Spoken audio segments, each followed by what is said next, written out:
మన సంఘకాలంలో కూడా కృతజ్ఞతలు తెలియజేస్తున్నామండి.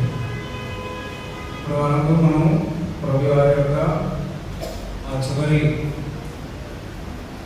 చివరి మాటల్లో 3 మాటలను మనం ధ్యానించుకున్నాం. ఎంతో మన బ్రదర్స్ ఎంతో చక్కగా ఒక లైఫ్లో మంచి అప్లికేషన్ మనం అప్లై చేసుకునే విధంగా అందించున్నారు.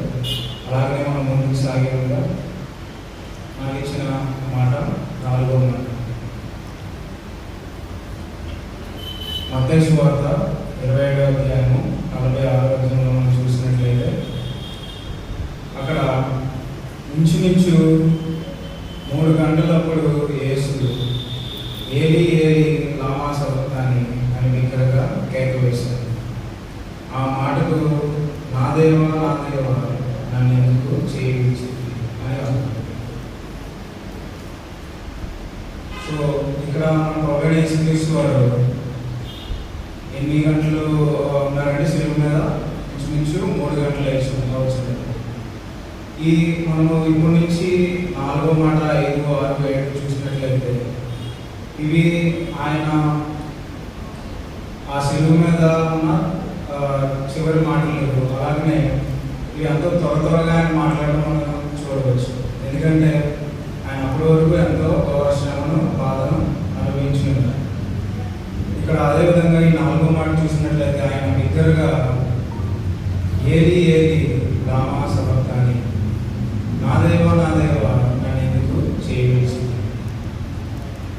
ఈ యొక్క మాట వినగానే మన విశ్వాసులు కానీ లేదా మొదటిసారి క్రైస్తవులు వచ్చిన వారు కానీ లేదా అన్యులు కానీ ఎంతో వారి మనసులో ఎన్నో ప్రశ్నలు రావచ్చు.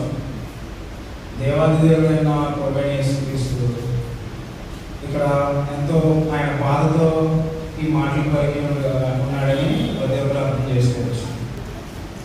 కానీ ఇక్కడ మనం గమనించినట్లయితే ఇది మన ప్రభువైన యేసుక్రీస్తు వారు ఒక ఒంటరితనంతో ఆయన ఈ మాట పలకట్లేదు. కానీ ఆయన తెలియజేయాల్సింది ఏమనుకున్నారంటే మన పాపం యొక్క భారము ఆయన ఆ క్షణం మోయడం ద్వారా ఆయన తండ్రి నుండి వేరుపడబడ్డారని